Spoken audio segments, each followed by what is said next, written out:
No.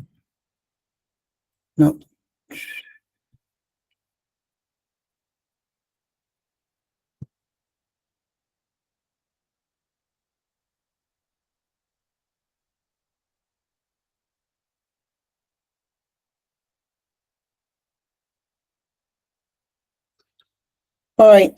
It's a real pleasure to be here. So let me see if I can turn on my video as well, so that you guys can see me. Because I think it's a bit more personalized. Can you see me? Favor. Yes, sir. Yes, sir. Okay. So hi everyone. I think I've already been introduced. And please, I prefer to be called Osita. You're probably older than me, so just call me Osita. It's a real pleasure to be here. Blessing is a good friend of mine, and she told me about her community. I thought it was a great opportunity to share with you some of the things that I've learned so far. So I just want you all to try to pay attention, and of course, if you have questions, feel free to share them on the chat, and we'll respond to them as soon as as soon as I'm done with the presentation. Feel free. So just a little bit about my background. You've already heard from Favor, but this is like a snapshot of my global experience. I graduated from the Nottingham Business School in 2023, as you can see the picture there. I have one with my mom. She was so excited that day. And in 2021, I finished from the Nigerian University of Technology and Management. Also in 2023, I was at the Toulouse Business School. So that's me over there. And then I was at the Paul University in Chicago, where we went to do a consultancy project for Red Cross as part of our course program. So, but I'll come back to this because it's something that you have to put into consideration when you're choosing the place you go to study for your masters. So some countries like the US and the UK, they prioritize global experience. And so you need to check if the course that you're trying to study creates an opportunity for global experience. So generally, if it does create the opportunity, the school would give you letters, the school would create sponsorship, and all you have to do is apply for the visa, and you'll be able to go to the country that has been slated for the global experience of your course. So unlike Africa that doesn't take it serious, a lot of developed countries take it very seriously. So you find people in the UK, some of them went to Switzerland, some of them went to France, some of them went to um, Colombia. So it really depends, right? But we went to Chicago. So put that into consideration the next time you're trying to do a master's degree abroad, even if it's on scholarship, right? As long as the program does not offer global experience, you're likely not going to travel to anywhere else apart from the place that you're getting a visa to go for the scholarship. So just like a pro tip to keep in mind. So I am a lawyer by background. I studied law at the University of Nigeria, but I switched into tech sometime 2020, 2019 to 2020. So I just wanted to give a bit of background so that you understand, because I feel like it's very easy for someone to assume a lot, but when you at least understand the background of the person, then that gives you a bit of perspective on how to think about your own opportunities and how to like position yourself as well. So I was a lawyer. I did not have a lot to do with tech, and my options were limited to either going to do an LLM, that's a law master's degree, or maybe considering legal writing and so on. But I got interested in business, and I'm going to tell you how that happened very shortly. So at the University of Nigeria, when I was in the law faculty, I did a couple of things. I was president of a literary club. We published two anthologies of fiction and poetry, and I was nominated best writer in the Law Student Association 2015, 2016, 2017. I've been writing for a very long time, so that should offer some perspective. Then I was part of the student chamber. I was director of litigation at some point before I became a senior advocate of the University of Nigeria Student Bar Association. Then I was an NHEF scholar. Some of you might have heard of the Nigerian Higher Education Foundation Scholarship. I was one of them in 2017. Then I started the Uche Prize for Literature to support people, undergraduates, because the Association of Nigerian Authors required undergraduates to pay an amount in order to submit their work. So I made an argument to them that students should be excluded from that amount because a lot of students were already struggling. They did not listen to me, and I'm stubborn, so I created my own prize. And that year, we had over 480 people submit for it from over 30 universities. And we had help from the Commonwealth Writers Foundation. So after I wrote to them, they published it on their website, and the Uche Prize for Literature went viral. You can check it online. You can browse Uche Prize for Literature. I was very popular at the time. Brito Paper came to interview me and stuff. So, and then I was also the recipient of the best student in contract law. The reason why I'm telling you all this is that this was far back, 2014, 2013, 2015, and this is 2024. I started winning my international scholarships from 2020. So the reason why I'm saying this is that there's usually a track record of excellence for anyone that is able to access global opportunities. So if you've not noted anything so far, you should note this one. People that end up accessing certain opportunities do not access it accidentally. They are usually always exceptional in one way or the other.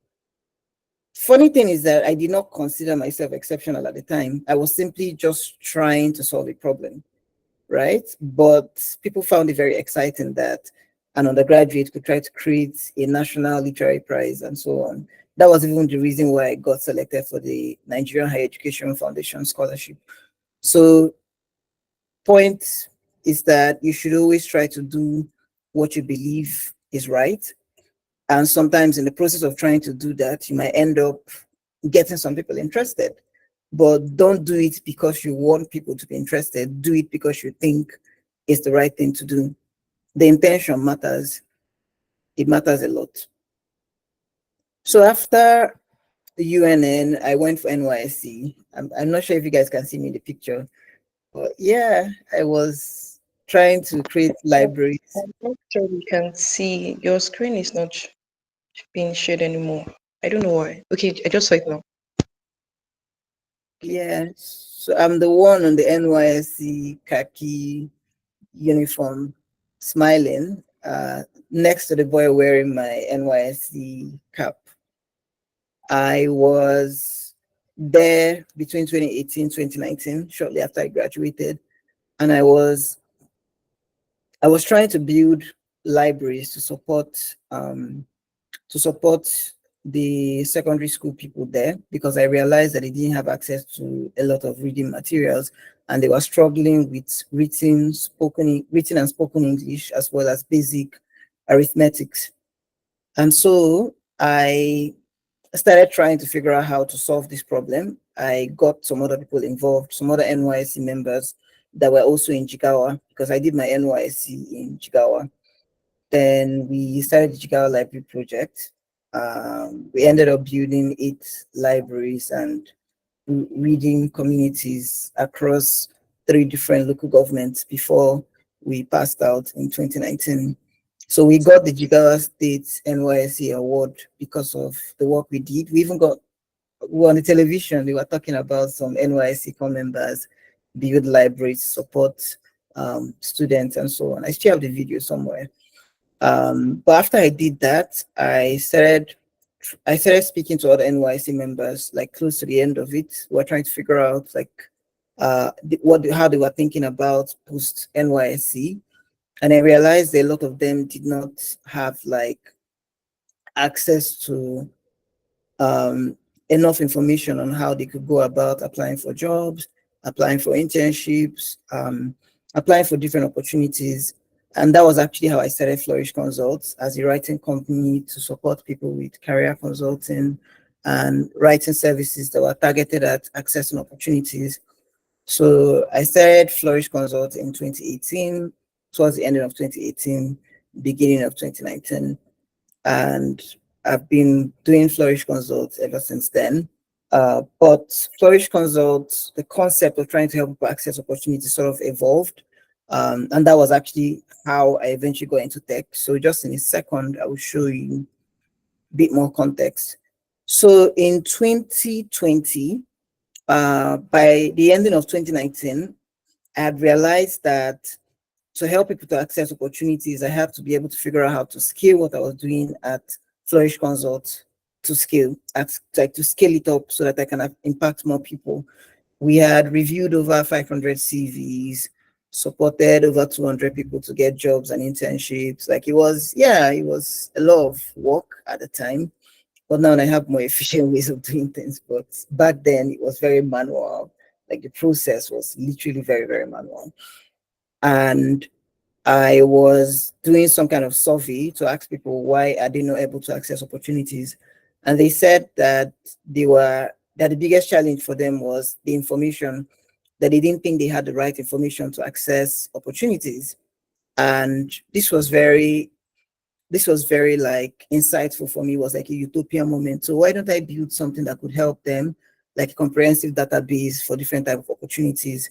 And that was how FON came about. You can see the logo of FON. FON means Flourish Opportunities Network. So FON came up as a social enterprise idea to help people to access opportunities, young Africans access opportunities at scale. We have a big vision of trying to connect 1 million Africans to different types of opportunities by 2030. So we're still like on the way. And so what I started doing was I started trying to put together a scholarship database.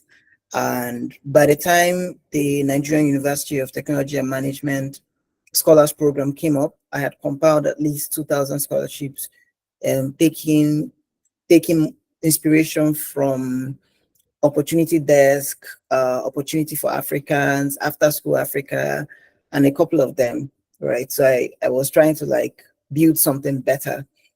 And so when I applied to the program, I told them about what I was trying to do with FON and why I felt that it was something that could really make a difference in the lives of young Africans. And they loved my story. They thought it was innovative. And I got selected as part of the young African innovative leaders that were selected into the program to do a 1-year postgraduate diploma in technology and management. So again, as you can see me, I'm the guy on the red tie in the cohort picture. There's like a picture of all the people that were part of the cohort. So I'm the one smiling with the red tie. And you can see in the middle is a picture of my graduation, wearing the NUTM graduation gown and doing some sort of greeting because it was COVID at the time. So we're not allowed to like shake hands. So and there is my co-founder at Shopee, because when I got to NUTM, we were asked to like come up with different solutions to problems as part of the program. And the solution that we came up with was a digital escrow service to help people that were shopping online to shop safely. The concept was that if you want to purchase an item, you can pay the money to an escrow instead of paying it directly to the social media vendor, which increases the risk that you can get scammed. But if you pay it to a third party, which is us, then we guarantee that the vendor will send you the money, will send you the item, or we send you back your money. So that was like the concept, but of course, we've long phased out the idea because we realized very quickly after we started implementing after the program that a bigger problem was that the vendors needed to be more visible. They wanted to sell more, and customers did not see it as a problem that was big enough for them to be willing to keep paying to third parties. So why a lot of the customers would prefer to pay to third parties, a lot of the vendors are very small scale enterprises. So they need the money to even create the product. So that created a problem from a scale perspective. And we did not continue with the idea. Yeah, but of course, if you want more context around why this type of model is not scalable in Nigeria, I'm happy to chat about that some other time apart from this session. So that was how I got into tech. So from law, I transitioned to tech using this 1 year diploma in technology and management. But if you noticed, you can see like a parallel line of FON. So even while I was in NETM, I was still building Flourish Opportunities Network, but we call it FON. So it's FON for short. So this is like a snapshot of some of the things FON has done so far. We've been able to like host over nearly 70 different webinars similar to this one, where we invite people that have accomplished certain things to share their experiences, people that have won the Mandela Washington Fellowship, Schwarzman Scholars, people that have won the McCall McBain Scholarship, people that have won the Oxford Scholarship. So we've sort of done like a whole lot of sessions like this, and we've also tried to create templates for application weavers, English language requirement waivers and things like that. So we have like a drive for members of the FON community. The FON community has grown to over 10,000 members. We have around 1,000 that are postgraduates and 10,000 are undergraduates. So we have like an undergraduate network. So we phased it into both opportunities and leadership development, because we realized that leadership development comes first before people are able to like become the type of people that can easily access global opportunities. So that's what has sort of evolved. So things like the Ubuntu Young Leaders magazine came out of that understanding that leadership development is critical in order for young Africans to build capacity to access global opportunities that will position Africa for the next decade. So you could check us out on YouTube. We are not that popular, but we have a lot of videos and we have like 1,400 subscribers. So then we're going to go right into the meat for today. But I hope that what I've said so far has provided more context, because I just wanted you to understand a bit of my own background. And I think I'll just share this last thing before we go right ahead. When I finished my undergraduate degree at UNN, I had to go to law school. It's like one of the things you do as someone that wants to qualify to practice law in Nigeria. So when I went to law school, I came out with a 2-2. Now, when I say 2-2, I don't mean that I had four, I don't mean that I had 5 C's. It means that I had 4 A's and 1 C. So that's the grading criteria, that's the grading method for law school. If you like, ask any of your friends that are lawyers. It's crazy, but it is what it is, right? So 4 A's and 1 C. I think no, it was even a B minus, 4 A's and 1 B, and I had a 2-2. So, but what it does from a practical point of view is that at the time, most of the law firms that were hiring, the top law firms, they only wanted people that had 2-1 in law school, 2-1 and above. So if you score anything below 2-1, you will not be able to get into any of the top law firms. So that's just also a bit of context, right? I had gotten a 4.3 in my undergraduate degree, and I had a lot of different things I'd done, had a lot of accomplishments, I did some publications, blah, blah, blah, blah. So I was like the perfect candidate to work in any of the top law firms, right? I had already interned with a number of them, so I had relationships. But it was a rule that if you had 2-2 in law school, that you would not be accepted. Now that I think about it, thinking about it from the perspective of like almost 6 years later, this is 2024, that was 2028, right? I feel grateful that I did not have a first class with 2-1, because if I had done that, I would have ended up in a law firm. So all these opportunities I'm talking about, FON, everything that I've built, I would not have built it, because I would simply just be a lawyer in a law firm, slaving away for capitalism. That's all that I would be. Now, it doesn't mean that those that are lawyers that are in a law firm, that they don't have something meaningful they're contributing. It just means that God had a path that was different for me. It is that simple. And there was no way that I could be in that kind of place that I would have been able to do what I needed to do. So I'm saying this to encourage someone today, because sometimes something would happen to you and you will feel like God hates you. You would feel like, in fact, of all the members of your family, it's only you that God does not like. Sometimes it's easy to feel that way. But I'm here to remind you that God sees what you don't see. So if something has happened, trust God.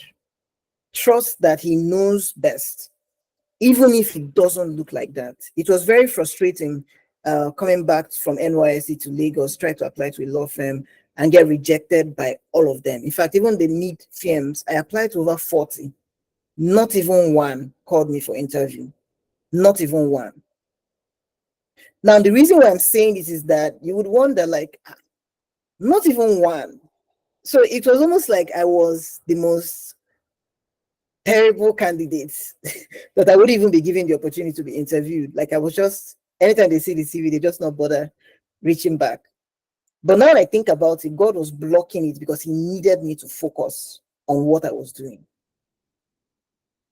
So that's what I did, right? I focused on building Flourish Consult, and then the idea evolved to FON. And from there, I got into NUTM. And from NUTM, I started building my startup. And from there, I got into Chevening. So let's just bear in mind that sometimes the way that you're thinking about it might not be the way that God is thinking about it. So no matter what happens, trust that He knows what He's doing and apply yourself to the task at hand. For those of us that are Christians, Ecclesiastes says that whatever your hand finds doing, do it with all your mind. With all your mind. Like if it's just content creation that you're doing, for example, do your content creation so well that if anyone were to come across your work, they would be like, that this person is so exceptional. That this person is so exceptional. It doesn't matter what it is you're doing. What matters is that you do your best. So to understand global opportunities, we must first know what global opportunities is in the first place. So global opportunities are opportunities that allow you to gain relevant skills and access to tools that allows you to compete favorably with your peers in other countries. A global opportunity can be a job, it could be an internship, it could be a scholarship, or even an overseas travel opportunity. It could be any of those, right? So there are different types of global opportunities, which I'm going to be dealing in a lot of details. And don't worry about the slides. We've already shared it. I've already shared it with the administrator lesson, so she will share it with the community subsequently. So don't worry about the slides. So there are different types of global opportunities. There's scholarship and education programs. There is fellowship and leadership programs, and then networking and exchange programs. But I'm going to treat them in more detail so they can get a bit more context around this. So for scholarship and educational programs, you're talking about all the different types of opportunities that relate to education and how people can acquire like knowledge in different places. So remember that the goal of global is that it's not something common. It can be in your home country. Don't assume that global means that you must travel. No, a program can be online but still be global because of the quality of faculty. Like when I was in NUTM, we had people from Stanford teachers, we had people from University of Pennsylvania, we had professors from business schools in the US and Europe. So for a program to be global, it doesn't mean that you have to travel, right? A program can be global even though it's online. So just bear that in mind. Bear that in mind, right? For master scholarship, the popular ones that are available for you to like apply for is the Erasmus, Chevening. There's Rhodes Scholarship, but it only applies to people that have first class and people that are born in, like people that are 26 years, 27 years and below, right? 26, 27 years and below. So you should ensure that if you have a first class, that you should take advantage of this scholarship because it's only first class people that can apply for it. So if you have a first class, you already have like an advantage. So you can now try to check other things, other criteria as well. So you can put in a very good application So then there's Development Solution Scholarship from the University of Nottingham. There's a Schwarzman Scholars Program, very, very good scholarship in China. You should really try to check it out. And then there's the Yenqing Peking Scholars Program. So they are very highly competitive. They're highly competitive. Chevening literally accepts less than 1%. So they're very, very competitive scholarships, right? So it means that usually you want to stand out. Again, like I said earlier, that people that gain access to this type of opportunities are usually people that have positioned themselves with or without knowing. But the goal of this type of fora is that you start to get perspective on how to position yourself so that you can actively start doing it. There were a lot of things I was not doing before, but there are a lot of things I'm now doing, right? I'm now documenting all the places I've spoken. I'm now documenting the topics I've spoken on. I'm now documenting my presentations. So there are different things I'm doing differently now that I did not do as differently back then, right? It was just that I had done some things that helped me to stand out. But the general summary is that you should always try as much as possible to stand out, to be exceptional, because it helps your application. So there are PhD scholarships for those that are scholarly, that like to write and research. So Commonwealth offers PhD scholarships. Commonwealth also offers master scholarship, but they also offer PhD scholarship as well. So all the Ivy Leagues, so the Ivy Leagues are like I think 7 universities in the US that were part of a football league, some kind of sporting league. So when people hear Ivy League, they assume that it is because there are top schools. No, the Ivy League is actually like a football league, right? That was played between Cornell University, Harvard, Yale, Dartmouth College, and a couple of other universities. So that was actually what the Ivy League was. But over time, because of their research quality, the number of people that won Nobel Prize from their faculties and so on, they started to gain reputation as some of the best schools in the world, right? But I just wanted to give a bit of context that Ivy League, in that sense, the reason why they're called Ivy League is actually because they're part of that sporting competition, not necessarily because they are the top schools, right? Stanford is not part of the Ivy League. MIT is not part of the Ivy League. So that, I hope that provides a bit more context. But generally, all the top schools like MIT, Stanford, Harvard, has Berkeley, UCA Berkeley, schools like Duke University, right? All of them all have fully funded scholarships for PhD. And they don't even require you to write any research proposal. They just need you to show that you have interest. And you can show that you have interest by writing your GRE to score high in the quantitative part, because you might have to work with statistics and so on. And then show them that your English language usage is good. So for me, I studied in a UK university, so I don't need to write IELTS again because I studied in the UK. But if you studied in Nigeria, you might have to write the IELTS or TOEFL to show them that your English language skills are very good. So there's a Tennessee scholarship, very competitive, is hosted by Stanford, extremely competitive. But yeah, you can always give it a shot. Then there's a DART scholarship that funds both masters and PhD scholarships. So these are like some of the programs that you can take advantage of. For the online part, the Edinburgh Global Distance Learning Scholarship is one of the most popular ones. Commonwealth also offers something similar, right? And then the Quantic Business School offers like online MBAs. I'm sure you guys have probably seen some of your friends that have MBAs from Quantic Business School. So those are like some of the educational programs and opportunities that you can take advantage of. Now, mind you, there are so many of them across so many different disciplines. It's part of the problem that we're trying to solve at FON.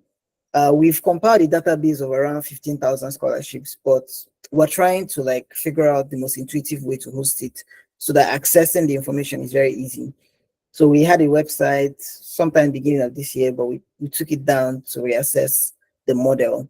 But hopefully when it's up, you could also use the platform to check out scholarships and opportunities that apply to you. But generally, you can check Opportunity Desk, you can check After School Africa, you can check Opportunity for Africans, you can check Youth Opportunities. So these are like major platforms that post different types of advantage. So if you're studying architecture, you can check online. You will definitely find scholarship architecture. And scholarships like Chevening and Erasmus cover a wide range of courses, right? Commonwealth also covers the. Want to take advantage of them, as long as you meet the main criteria of the scholarship, you'll be able to undertake any course that you want. So for the fellowship and leadership programs, so generally a fellowship is like a short term program where people acquire different professional skills. So it doesn't necessarily have to be education, formal education oriented in a sense. So it could be a fellowship for leadership or a fellowship for social entrepreneurship where they teach you how to build impactful businesses, impactful business models like the Halicon Incubator and the Youth and Yunus platform. So they teach you how to build social enterprises and impactful business models. So for regional ones, so you can see I divided them into international, regional, and national. So the national ones that you can have access to as a Nigerian, the Kashim Ibrahim Fellowship, the Nigerian Jubilee Fellowship, the Legislative Mentorship Fellowship, and so on, right? But there's the Mo Ibrahim Fellowship, which is a regional one. It's open to Africans from different countries, especially those that are interested in development, economics, and things like that. Then, of course, there's a World Bank. There's a World Bank Fellowship that applies to people that have at least a PhD in any of the areas that World Bank is interested in. So if you have a PhD in development, for example, a PhD in finance, a PhD in economics, PhD in agriculture, so you could qualify to like apply for the World Bank Fellowship. And again, they don't care where you got your PhD from, right? A scholar is a scholar. If you know how to do research and you've published like papers in major journals, nobody cares where you got your PhD from, right? Nobody actually cares. So the key thing is that you don't want to apply for everything. You want to be specific to your interest. So you even need to like spend a lot of time trying to figure out what you want rather than spend a lot of time applying. So spend a lot of time figuring out what you want to give you mental clarity so that you can now start strategically applying. And if you don't think you're ready to apply, you can be strategically positioning yourself so that by the time you're ready to apply, it will be like a walk in the park. It will be very easy for you to do. So that's just like the way to think about it. Don't jump into every single application simply because they say people should apply. Are you interested in becoming a legislator in Nigeria? So if the answer is no, why go for a legislative mentorship fellowship, right? If you're not interested in politics, why go for an emerging political leaders fellowship? If you're not interested in entrepreneurship, why go for Halicon Incubator? So even though some of these programs are amazing, Youth and Yunus will take you to Germany, right? Halicon Incubator will keep you in the US in residence for like a year while you build out your model. The Utiva CEO was part of the Halicon Incubator. He was there for a year. That's sort of how he figured out how to scale Utiva and so on, right? But the point is, it's not just about the opportunities. It's also about like alignment with your key interests. If you access an opportunity that is not aligned with your key interests, by the time you start trying to get something aligned, you will find out that you don't have enough reputation in the area of interest that you want to be able to stand out. So that's why it's so key to decide on time. If you decide on time, you can spend the next 3 to 4 years doing exactly what you want. So that by the time you're trying to apply for an opportunity in that space, you will be one of the outstanding people because you spent a lot of time in that field. But if you took on opportunities that did not relate to your interest, by the time you're trying to do what you're interested in, you will not have a lot of track record in the area that you're actually interested in. So think about that, because I know the Nigerian dream, unfortunately, seems to be to leave Nigeria. We hope that we can change that with time, right? But this whole Japa syndrome, I want to leave, I want to go to US, I want to do this, I want to do that, it can actually affect you in the long run. Because if you work under desperation, by the time you get access, you will not be able to maximize the resources. But if you have purpose, you understand what you want to do, it will guide you in what you even apply for, such that by the time you get in, it will push you to the moon because you already know what to do with the opportunity. International jobs and internships, a lot of the international jobs are open from a remote point of view because of visa restrictions and international regulations. So, but there are platforms that you can leverage to get access to remote jobs. There's Inclusive Remotely, there's LinkedIn, and there are also platforms like Indeed. I don't know if we've heard of Indeed, but yeah, it's also a platform to check out if you're interested in applying for international jobs from that perspective. So in-person jobs, you can check Save the Student, easyx.com or abroad.com. Sort of jobs that want to be from a country, jobs that are open to international people, so that way roles. But mind you, the processes are not always very easy. Sometimes they require you to write tests, sometimes they require you to send documentation. So there are just a lot of different things. But if you really want it, then yeah, if you go through it, you pay the price. There's a price for everything great. So yeah.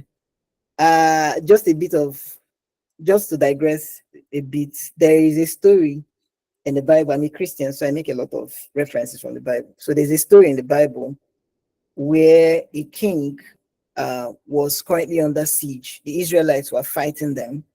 And of course, God is with the Israelites, so they were winning the war. So they said the king now went and brought his first son and slaughtered him as a sacrifice to their God. And then they won the battle. So the point is that the reason why I just made this random, loosely related analogy is that if you want something, pay the price. Everything in life is easier when you pay the price. It is when you don't pay the price that it looks as if you're begging for those things. If you want things to be easy, pay the price. I promise you, if you pay the price, it will be very easy. So for internships, check out Commonwealth Foundation, then 10,000 interns, a number of to comment on the different organizations as interns in the US, UK, and other countries. But I think it's mostly applicable to those that are studying abroad. So when you do travel abroad for your studies, you can check out 10,000 Black interns. They will be able to help you.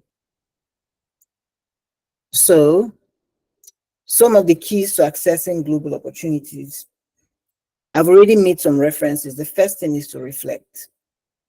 Don't be in a hurry. Reflect. We don't all want the same thing. We do not all want the same thing. I want to live in Nigeria. I do not want to live abroad. Right? We want the same things. So that's why it's very important to reflect. Since I was young, I've always envisioned a Nigeria where young people are proud to be Nigerians. And now that I'm older, I do not still feel like a lot of Nigerians are proud to be Nigerians.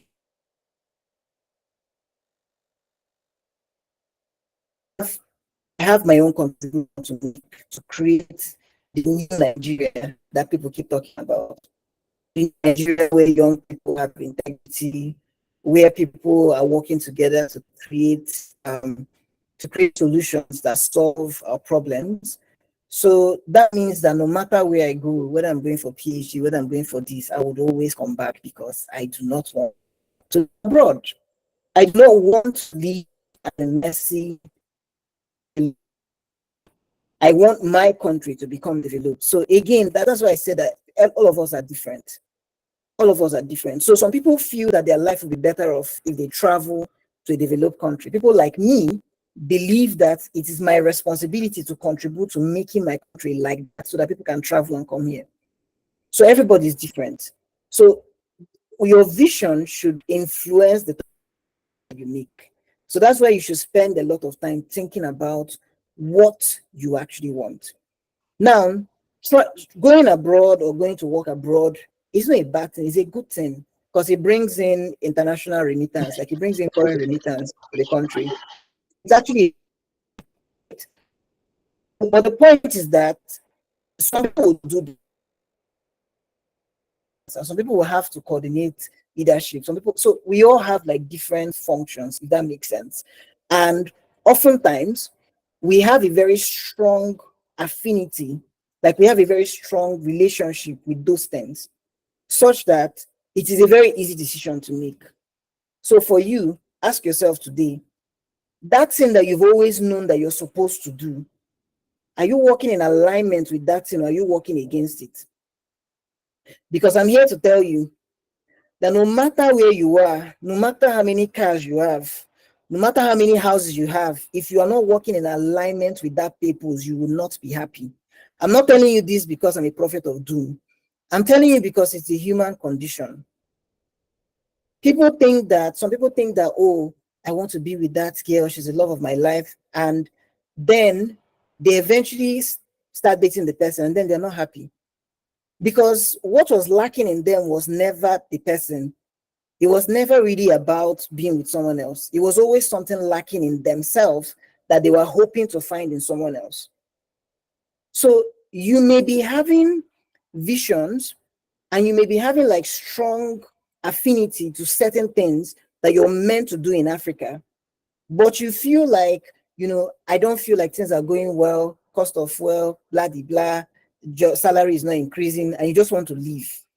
But even when you leave, you will find that you will still not be happy, because that's not ultimately what you are trying to solve for. So you should spend a lot of time and be honest with yourself, because we're all different. Some people are meant to be people that are there, coordinating people there to be bringing resources to develop our country, and that is fine. We all have different functions. But some people are meant to be here, and if you're meant to be here, it is not a death warrant. It's not a death warrant, right? It doesn't mean that there's anything wrong with you or that you're a failure. It simply means that our functions are different. So don't feel weird when your friends are trying to like guilt trip you into moving abroad when you don't feel like moving abroad, right? So all of us are different. Research different platforms, like FON has like different scholarships. So you can check out the YouTube channel, and just through the video, you can see different scholarships, and then of course resources on how to apply for them. So platforms like Opportunity Desk, platforms like Opportunity for Africa, After School Africa are all platforms that you can take advantage of in your research. Google does not really provide as much, because Google leverages other platforms. So I would even advise you, if you're applying to a particular university, check if the university has any scholarships, because sometimes the scholarship that is listed by the university is not always visible when you do a Google search. So that's why it's always best to check the university directly. That's why it's always best. So develop a competitive application, like start putting together your personal statement and recommendations even before. Sorry, can you guys still hear me? Yes, we can. Yes, we can. Okay. So start putting together your application even before you're ready to apply. I did that when I was applying for Chevening. I wrote my essays like a year before the actual application. But to be fair, I applied in 2021 and I applied in 2020 and was rejected in 2021, right? So I already had like a draft. But the point was that from the point I was rejected, I kept like working around it. I kept asking myself, what did I do wrong? What can I improve? What are the people that have won the scholarship doing differently from me that I can take advantage of? And it was in the process of doing that that I realized that the essays can be analyzed and broken down. And once you understand the core structure, you can replicate the same results. So I was part of this group on Telegram. There's a Chevening group on Telegram, so you can check it out as well. So one of the scholars there that had gotten the scholarship to study agriculture shared her essays. And I looked at the essays and I started seeing a pattern across like the essays that she shared and the one that one of my friends previously wrote that allowed her to get access to the scholarship. So I did some kind of analysis and structured my essay in that same pattern. And when I did that, I was then shortlisted. And that was how I got the scholarship. So I realized that speaking to the mentors, that speaking to people that won the scholarship is key, because people that have won the scholarship always have like hidden perspectives that people that have not won the scholarship will not know, right? That's one. And then two is that even in the application, there are some unspoken things in the application that if you've not applied before and gotten it, you will not know. You will not know. Like the MasterCard Foundation scholarship, they're very big on people that have good grades. They will not tell you, but they're very big on people that have good grades. So people that have first class have a better chance of getting MasterCard, right, than people that do not. That's one. Erasmus, the same thing as well. Then the second thing is that they're very big on development.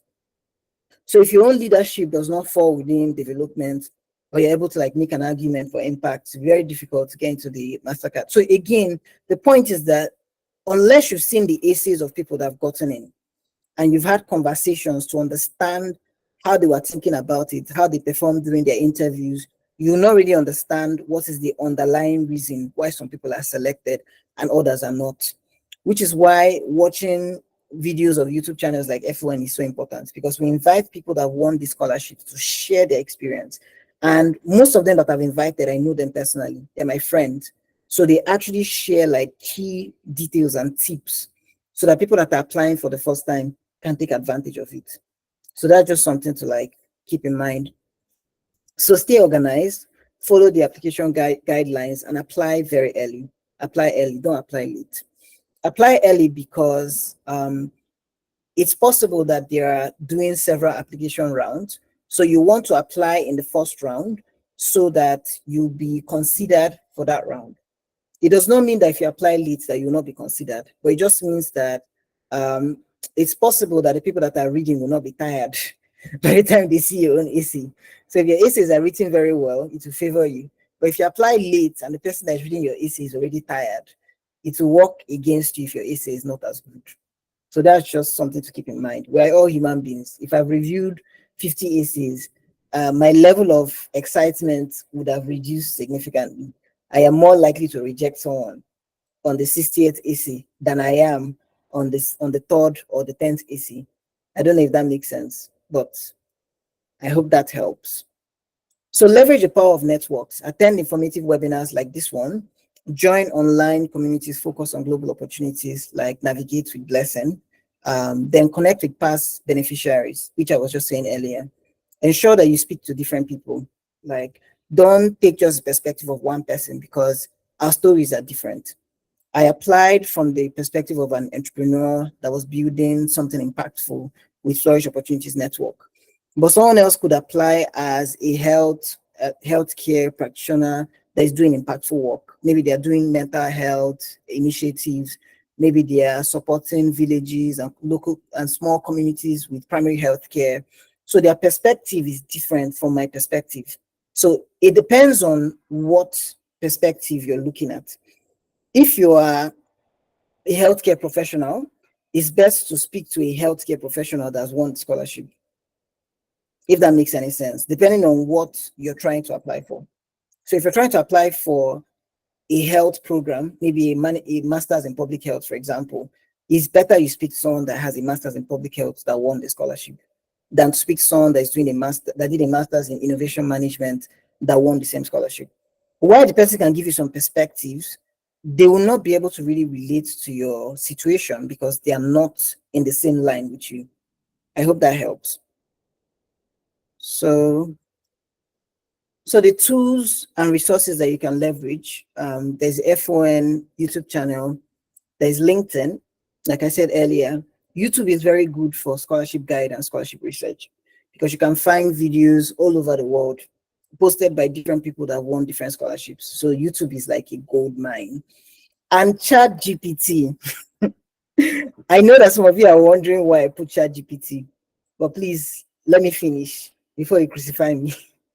Now, in the old days, when OGs like me were writing essays, reviewing essays, and all that through Flourish Consult for different clients, now things have evolved. You now have artificial intelligence that can generate essays.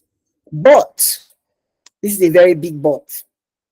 The major thing that allows the ChatGPT to help you is if you provide enough context. If you provide enough context. Now, the reason why I'm emphasizing this is that some of us will now, so Osita say ChatGPT. Osita is not, no, please. Listen very carefully. I said ChatGPT can help if you provide enough context. That's what I said. Enough context. Now, for example, I applied for the Mandela Washington Fellowship, blah, blah, blah, some days back. I've already won the Chevening scholarship. I've already won the Russian Open Door. I got into the Lagos Business School Young Talent program, blah, blah, blah. I won a lot of scholarships, including Nigerian University of Technology. Is to ChatGPT. I can tell ChatGPT to generate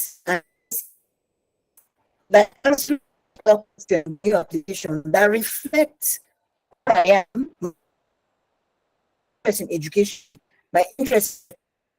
So it's about the prompt and context. That's the point. It's about the prompt against you. I hope we're paying attention because nobody should quote me and said they should use ChatGPT.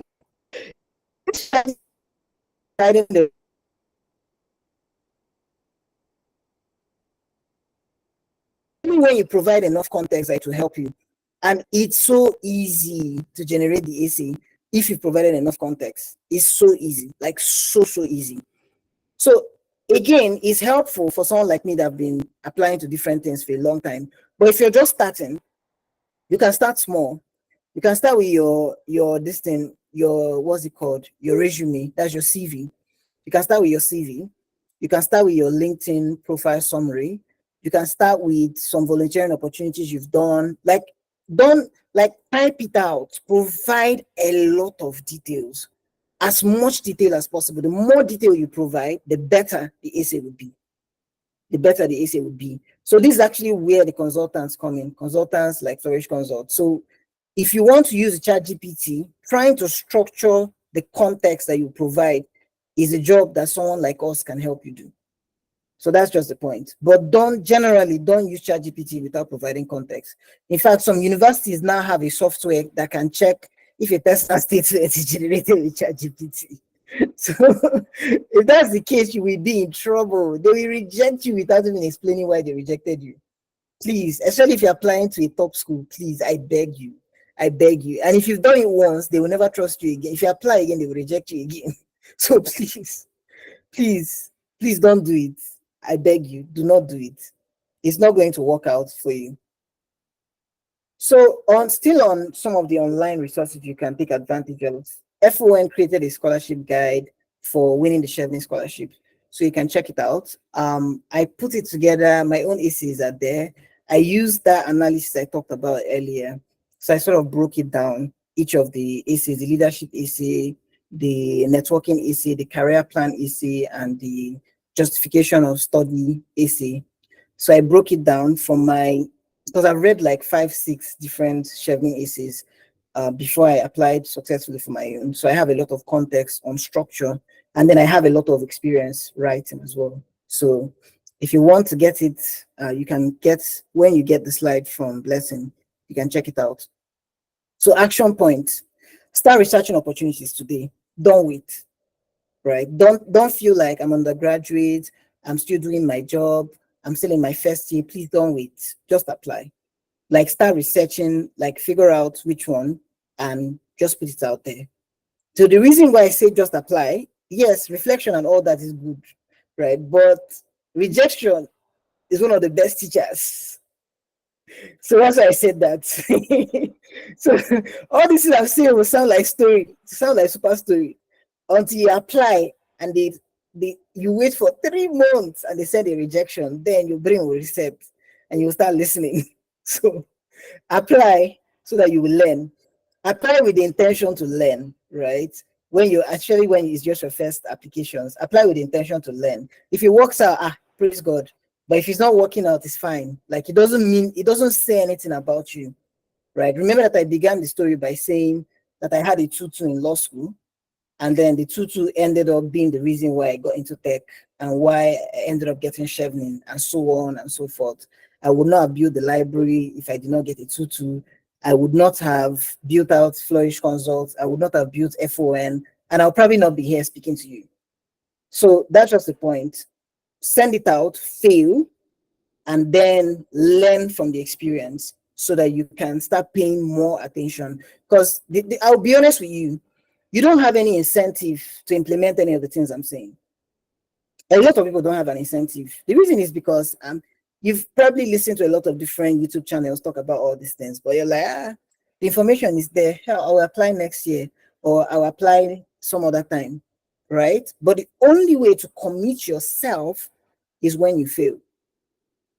Because then it becomes a question of, am I going to allow it to end in failure, or am I going to continue to fight until I get what I want? Don't let anyone deceive you. Failure is a very strong motivation. It's a very strong motivation. The more a person fails, the more resolve the person would have to keep fighting. The more resolved.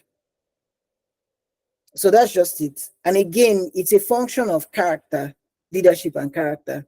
You don't want to be the person that fails and gives up.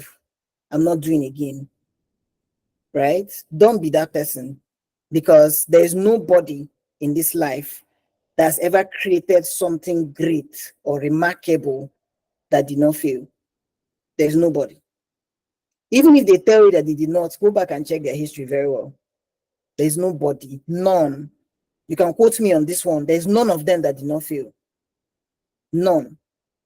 So don't be afraid. Don't be afraid of failing. Send out that application. Ask that lecturer to recommend me for University of Toronto sometime in 2019. And the man told me that he feels that I will not get it, so he will not recommend me. I'm not joking. I'm not joking. He said, I feel that you're not going to get it, so it's like a waste of my recommendation. Like, I'm not going to recommend you. I'm not joking. And you know what? I never asked him again. I never asked him again. I'm sure he probably heard that I won the Chevening scholarship. I did not discuss with him. I did not send him any message. I never asked him again. So there are people that will say some funny things, but like I said, these things can be a motivation. Don't take it in. Don't internalize it and make it your story. Oh, these people hate me. These people don't want me to. No, no. Instead, say to yourself, I will come back one day and you will wish that you were part of my story. That's the energy. That's the mindset. You will wish that you supported me when I asked you to support me. You're going to wish that you did. Because there is nobody that is trying that is a failure. If you did not learn anything today, take this one home. There's nobody that is trying, that is making effort, that is a failure. There's nobody. And most of the people that would discourage you are those that have not accomplished what you want to accomplish. Most of them. You will never see someone that has known failure in application.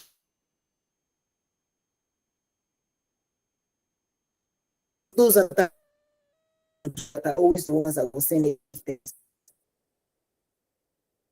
Why are you always having your eye in big places to go to Harvard? What do you mean? Don't allow anybody to discourage you.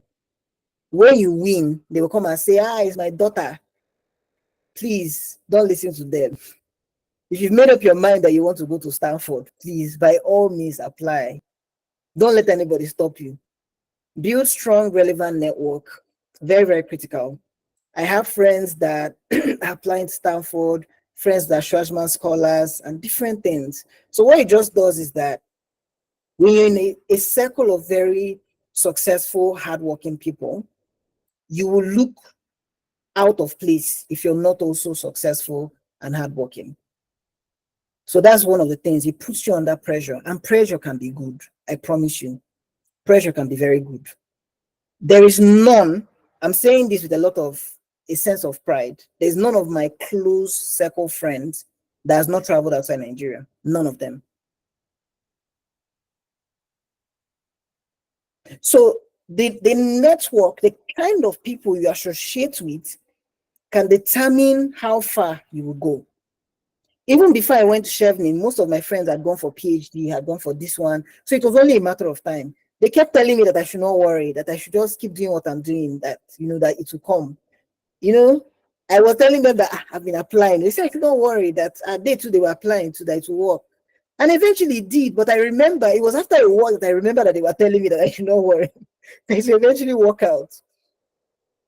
It was so bad for me because I had over 39 rejections. I didn't want to go for my Chevening interview. Even after I was shortlisted, I did not want to go for the interview. It was my friends. They called me and said, "Are you okay? Like, what are you saying? Like, what's the worst thing that can happen?" I wrote a script for her. I answered it. They said I should throw it away. That the script is not going to help me. They said that I was sounding mechanical, that I should just be myself. That it's not like I'm lying about the things that I say. So they said that I should just have a conversation. I should tell them, how excited I am about the program, that I should be myself. And that's what I did. I had a conversation and I go into the program. So you need friends that root for you, even when you don't even have any confidence left in yourself. So last one, prepare your application materials in advance. Then thank you so much for listening. I can see, I think Favor is already indicating that I've run out of time. Thank you so much for listening. And yeah, I'm open to your questions.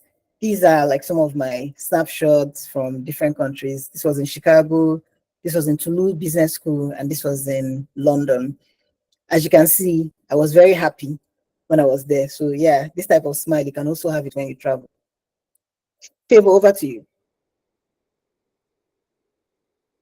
Thank you so much. Thank you so much, Osita. You said I should call you Mr. Osita, so I remember.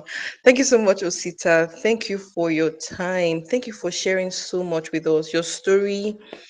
I took down so much. I'll have to go back to my notes. But among the things that we've listened to today, I would want all of us that are listening to get one thing in particular. Not everybody shares their struggles. So one of the things I'm particular about is that when we meet people that are this successful, it's very important that we know those times they struggled. Like, but this is a question I'm throwing to you, Mr. Osita.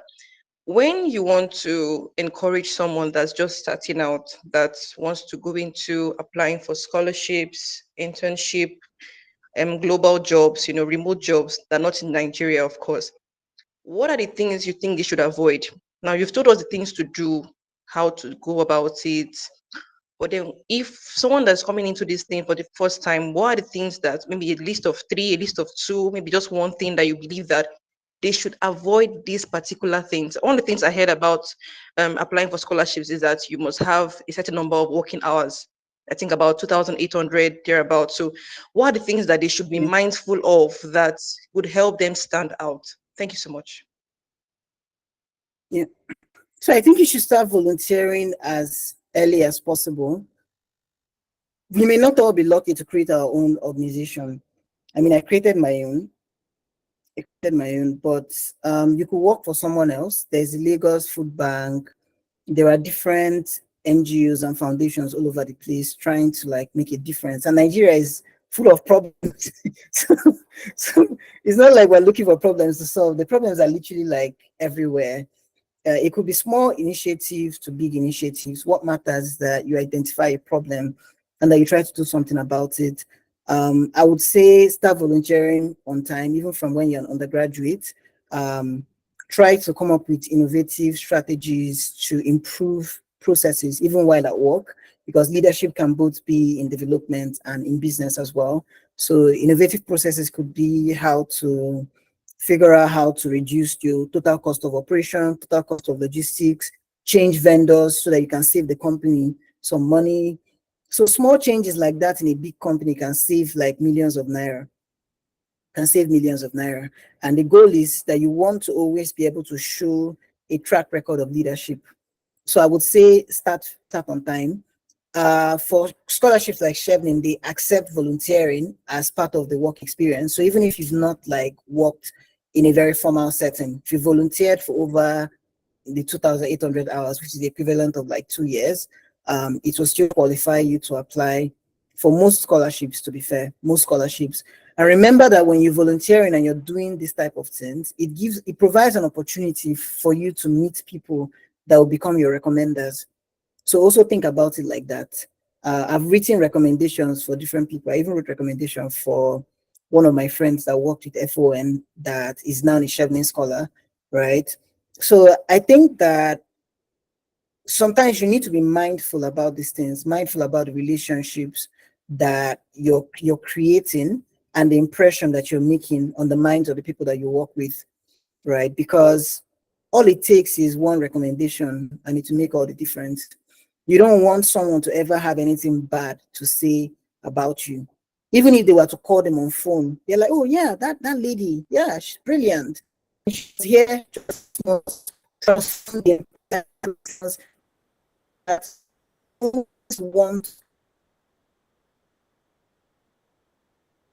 to always speak to how exceptional you are.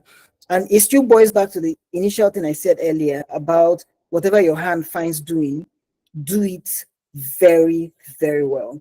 So everywhere that you find yourself, ensure that that place, that place knows that you've been there, that it feels your presence because of your leadership, your contribution, and how you're trying to help the place to evolve. Favor, does that answer your question? Absolutely. Thank you so much. Thank you so much. It does. At this point, I would love to open the floor to everyone that has a question. Please indicate. You can just click where you have the hand icon there, so we can know you have a question, and then you go ahead and ask. So do we have anyone that has a question, please? Just indicate if you have. Okay, I see Favor Oluwa. I think that's Oluwa Toshe. I'm not sure. So Favor, please go ahead with your question. Then we'll go next with Oluwa. Thank you. Okay, thank you so much, Mr. Osita, for this opportunity and Miss Blessing. Thank you too much. Straight to the point. So I'm not exactly an undergraduate because I've not even gotten into the university yet, right? Mm-hmm. And I really like, will I say, public speaking and the voiceover artists, public speaking generally. I do not really know how to like navigate my way in that line. I don't know how to like find my way. I don't even know. Somehow I got to know about this webinar and I joined in, and I would say it has been quite insightful, even though I might not really understand all of those things since I have not like gotten to that level yet. But I know it will be helpful in the nearest future. So I don't know how to like navigate my way in that line. So the question I'll ask you is, are you currently in secondary school? Are you done? I'm done. Okay, so you're applying for JAM, is it? I wrote jam. Okay. So what I would say is that now that you're still in a period when you're just waiting to get into school and you're interested in public speaking and things like that, you could intern with a radio station. They're like all these OAP interns. What it just does is that it gives you like the opportunity to like interface with people in the industry that do a lot of speaking on a daily basis. And depending on how well you do, they could even like put you on air and allow you to like lead some sessions, right? It's about interest. It's mostly about interest. So I would say don't feel like, oh, would they feel like I can do it? Would they give me a chance? Don't think like that. Just shoot your shot. Shoot your shot and do crazy things like go to their office every day until they say yes. Like do crazy things. It's when you're young that you can really like do crazy things. Like I'm not leaving until you say yes. So I want you can even examples of when you're in school and like of interest, right? For what is fast what until you have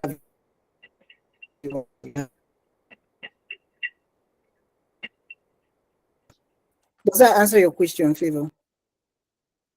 Okay, so let's say for this you said something about interning with a radio. So the issue I think I Yeah. might have with that is with the news I have or with the news I got, my school should be resuming early next month. And I feel like it's just a very short time I have left, and it's like it's not really so favorable. Yeah, but again, like I said, don't think like that. Someone could spend like 3 weeks and 4 weeks and still create a lot of impact. Don't think like that. Shoot your shot. There are other alternatives. You could speak on someone's podcast. Um, you could host like Instagram live, because public Okay. speaking is not just about voice, it's also about video, being on air and things like that. So you could collaborate with different people. The point is be creative. Don't feel restricted. Think outside the box, but in everything that you do, make progress. No matter what you're doing, make progress. Okay, so if I were to speak on a podcast, I cannot go on a podcast if I were not invited or something. Yeah, so ask someone to invite you. Huh? There's LinkedIn for that, networking. Oh, hi, my name is Favor Israel. I have like write a summary of your profile and the things that you've done before, your interest in speaking, maybe on a topic like sexual health awareness for women or gender inequality, like different topics to speak on. So you can propose something that aligns with the theme of the podcast, and you're like, yeah, I would love to speak on your podcast. And for those that are just starting out, that don't have a lot of listeners, they're happy to have guests along. So don't overthink it. Okay, okay, no problem. Thank you, sir. Is that okay? I'll Okay, I'll I think manage you've that for answered now. Favor's question. Can we hear from Chidima?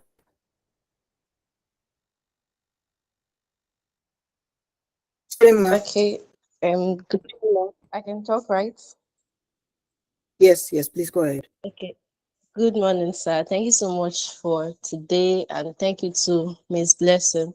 So I resonate with most of the things you said, and I think one major take home is the part of applying for opportunities that align Sorry, with your interests. Can you hear me? you were breaking for a bit, so I didn't quite catch what you were saying. Okay, I was saying that my major feedback and take home from today's session is on the part of applying for opportunities that align with my interests. Because over time this year, I've been like applying for internships. I'm a graduate, so applying for different graduate training programs, and I've gotten more rejections, and sometimes they've been painful because I've devoted hours writing long essays, 700 words, and at the end you just see one short rejection mail, and I've gotten to that point of, oh, I'm not going to apply again. Although I've gotten like two internships, I got one with FCMB last year and another one with Shilit Africa, but the rejections are higher than the acceptance letters and all of that. But one thing I'm going to do differently is to now apply based on my interests and not just like randomly applying for any opportunity I see just because I want to get internships opportunity. And then I'm definitely going to stay more on your YouTube channel to learn more. So this is my feedback. Thank you so much, sir. Yeah, I'm very happy to hear that. I'm very happy. The truth is that rejections actually refine us in one way or the other. So, yeah, Adichie was even saying that even now, that's Chimamanda, the popular writer, that she still gets rejections. People don't know this. That's what she said. So there's no one that is above rejection. It doesn't mean that you're not talented. It just means that you're not a fit, and it's nothing personal. So once you stop taking it personal, then you can actually start growing. I remember when I wanted to get published in fiction, I sent out nearly 30 different stories, and out of the 30, like three or four of them got published, like three or four out of 30, but in writing that 30, my writing skills were refined. So do you see it? So the rejection is like a process that allows you to continue to improve. So if you didn't get as much rejections, maybe you would not have come to the point where what I'm saying now resonates, that it's actually better to focus on your interest rather than applying for everything. But because of those rejections, it's clearer. So I hope this helps someone else out there that is not speaking out about their own struggles. You're not incompetent because you're rejected. There's nothing wrong with you. You are enough. You are enough. That's Sola. Thank you Let's hear so from much. you. Okay. I think Oluwatosin has not asked. I think that should be the last person, please. Oh, Oluwatosin, then we'll round off. Thank you, Oluwatosin. Please go ahead. I think she sent it as a chat. Yes, let me read through. Okay. Okay, can you all hear me? Okay. Yes, we Yes, we can. can hear All you, right. darling. I have another question. Okay, I slide the first question I sent. My second question is that if I apply for Nelson Mandela scholarship or the Chevening scholarship, Mhm. Nelson Mandela is a fellowship, yes, or the Chevening scholarship, any scholarship at all, and then I write an essay or a personal statement, and then I get rejected. So is it okay if I just re-edit it and reapply another year? The reason why I'm asking is because, of course, so you are going to find out that there's something you didn't write in that essay, there's something inadequate about it, and you're going to re-edit it and do a lot of adjustments. But when these people say that they are checking for plagiarism, if it looks like, or if there are some things from other applicants that are there or past applicants that are there, I don't understand if they also check from past applicants that they rejected or applicants that they accepted. I don't know if you understand what I'm talking about. Uh, So so definitely I after it, they are going to still look a bit similar. no, no, so So valid point. Once you've submitted an essay, it's in their database. So if you submit the same essay again, they will consider it plagiarism. That is very correct. But then the point is that no one expects you to still have the same experience by the time you're coming back the second time. Because it's like 1 year. So if it's been 1 year, they expect you to have done some other exciting things so that you can vary the essay in some significant way. So that's something to like keep in mind. You need to vary the essay in some significant way by talking about the other exciting things that you've done so far as well, right? So and for whether someone needs the English proficiency certificate, I would say that it might be best to just write it, because if you want to apply to the top schools, many of them may not be able to give you a waiver. They may not be able to give you a waiver.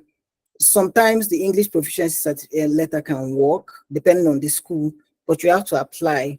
But then the problem is that if you apply and they don't accept it, then you're now stuck because you don't have enough time, because you're also trying to write your application as well as now having to start studying for the English test. So if you're planning to apply for international masters or PhD scholarships, if you've not studied abroad, right, I would just advise you to write the IELTS. Met that requirement, you can focus on the other ones. Thank you very much, Favor. Over to you. Thank you so much. Thank you so much, Mr. Osita. Thank you. And to everyone, I believe you've learned something. We have to keep to time. We have to keep to time. So, whatever you've learned, one thing to take note of is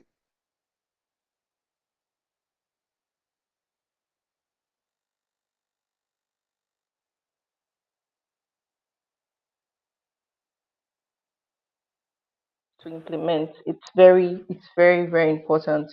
I think my network just went off and just came back now. So I said, ensure you implement every knowledge. And like he said, it's what he literally said one of the times about rejection is that ensure you enter the ocean first. Enter the ocean. Enter the ocean. If you want to get something, whether you are rejected or not, first of all, enter the ocean. Swim. You might not be the best swimmer yet, but then enter the ocean and then apply.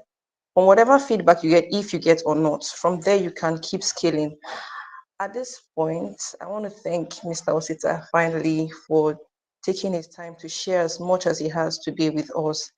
Thank you so much, sir. Thank you so much. Yes, we know you're a young person, but in this context, you are a sir. So thank you so much, sir. We're very grateful. And whether you're connected from beginning or not, that's for us to still participating. Please remember that we're going to have, okay, mom blessing. Okay. No, I was just My- waiting for you to round off, so just continue and let me know Okay, okay, when you're done. okay. Just the final thing is just for us to know that we're going to have a replay very soon. We'll get a link very soon, maybe in next hour or just shortly. So expect it. Thank you so much, mom. All right. Thank you so much. Thank you so much, Osita. That was really amazing. I was glued to my system all through. And, despite us being friends and I've learned so much from you, there is always something new to learn, especially in this section. So thank you so much for taking out time. I know you're paid as a consultant to do this, but you took out time to come talk to this community, and we are really grateful. Thank you so, so much, Osita. Please, ladies and gentlemen, if you're still here, please could you just go to the comments and just say a very big thank you to my friend and our speaker for today. Thank you. And Favor, you did an amazing job as a moderator. So thank you also as well. Let's also give a virtual hand of applause for Favor for doing an amazing job as the moderator as well. All right. So just like Favor said, we will be uploading the replay on YouTube, right? And you should definitely check out Flourish Fun. I love that. I love the name on YouTube. Learn a lot, right? Learn a lot. I'll send the link to his YouTube channel. There are a lot of resources, a lot of videos there. If you think that you've learned some, yes, definitely you've learned something, but trust me, when you go to that YouTube channel, you're going to learn so much more about applying for global opportunities, maximizing these opportunities as well. So I'll send the link to his channel so that you can go and you can like literally sit down and consume all the content there as well. All right. So and now the replay of this session will also be uploaded on YouTube. I'll send the link um to the YouTube channel as well. And Mr. Sita sends slides. I'll also let you know how to get the slides as well. So this is Navigate. I'm sure a number of us came either through the Navigate Open community or the Navigate with Blessing exclusive community. So this is just how it works. Navigate with Blessing is an invite-only community, right? For a specific type of people. We'll give you more details about it, right? And is a platform that offers opportunities for growth just like this, collaboration, and also accountability as well. That is what Navigated Blessing is all about. But because we do not want to leave out a lot of people who would want to learn from especially our speakers from a specific kinds of events, we created the Navigate Open community.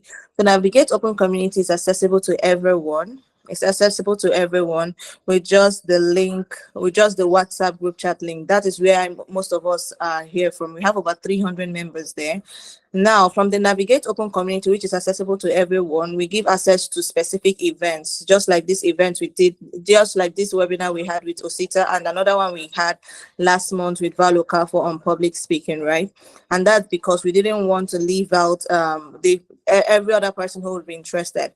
But to join the Navigate with Blessing exclusive community, you would have to apply, right? Because it's invites only. So when you apply, more details will be sent on WhatsApp. When you apply, and if you get selected, you will join the Navigate with Blessing community. We are currently building another one, which is Navigate with Blessing Mastermind, and more details will be shared about it soon. So I just thought to explain this for people who are still in who are in the Navigate Open community. It's very different from the Navigate with Blessing. But thank you. All the details will be shared on WhatsApp in the open community. And if you want to be a part of it, please feel free to apply. Once again, thank you so much, Osita. Thank you so much for taking out your time. Thank you so much for everything. I don't know, you talked about your book, right? I think a guide, sorry. I don't know if you talked about how they could get access to it here. Or you rather send the link to me so I can share with them, because trust me, you need to get that guide. I'm getting one for myself, because who doesn't want to go global, right? So on that note, my name is Blessing Okebe, in case you're just meeting me for the first time, and I'm privileged to be the founder of Navigate with Blessing community. Osita, so do you want to talk about how we can get the book? The Yeah, guide, sorry. I think the link to get it is in the slide. You're going to share the slide with them, right? Yes, I will. Yeah, Okay, the link okay, is all there on right. the slide. But this has been All right. really good. Love what you're doing with your community. Thank you. Thank you so much. Thank you so much. Thank you so much. All right, guys. The time is 11:39. We are 9 minutes above our stipulated time. But trust me, I'm sure to everyone here it was worth it. If we were to do this to 2 p.m., you still stay here. Amazing. So at this point, I'm going to hand over to our able moderator, Favor, to continue the amazing job she's doing and to close off the section. Bye, everyone. Thank you so much, ma'am. Thank you. Just remember to implement what you've learned today. Remember to implement, and then most importantly, look forward to the links that we're going to be receiving in our platform as our community. And when you get the links, read through. There's one in particular I'm looking forward to getting feedback on as well, because it's called the STAR approach. That's like a brief summary of what you should implement or how to go about it. At this point, I want to thank everyone for connecting. Thank you so much. And thank you for listening to me as well. I'm grateful. Have a wonderful day. Bye, everyone.